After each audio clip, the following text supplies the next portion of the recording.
Я, конечно, рад тому, что вы, мусульмане, ничего не знающие о своей религии, нашли возможность оставлять комментарий на моем канале, демонстрируя свое невежество. Я думал, что будет достаточно привести хадис, который я показал в своем первом видео, но вы проигнорировали его и продолжили противоречить исламу, настаивая на своем. Затем я привел вам видео, где араб просит не произносить слово «никак» в арабских странах, но вы ухватились за букву «к» в этом слове. Вы вообще абсолютно от слова совсем ничего не знаете о своей религии, да? Вы не знаете, что такое корень слов, да? Колхоз. Алло, вы хотя бы понимаете, сколько диалектов существует в арабском языке? Любое слово в арабском может звучать в нескольких вариантах, но корень остается неизменным. Честно скажу, я не думал, что вы настолько глупы, но раз уж приходится пробивать непробиваемую стену, ловите. Наверное, вы знаете про никах.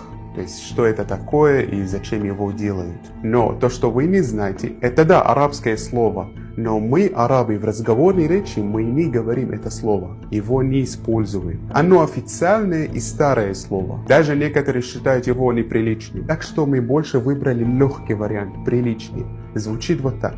Катб ктаб. Катб ктаб. Что переводится дословно написание книги.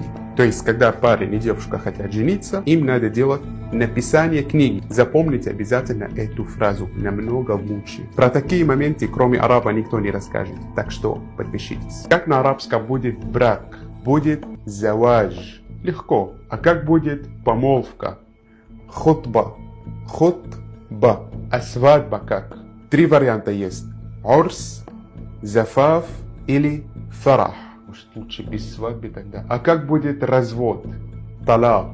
Я обращаюсь к истинным настоящим чеченцам. Никогда не говорите никях. Это позор. Даже для араба. У вас есть свое слово. Марья. Не слушайте этих бородатых Ибн Маймунов, которые предали своих предков и перенимают чужую культуру, становясь арабизированными манкуртами. Пишите теперь под этим видео свои умные комментарии. А те, кто не смотрел те 2 видео, обязательно посмотрите, чтобы быть в курсе темы. Марша ойла, оставайтесь свободными.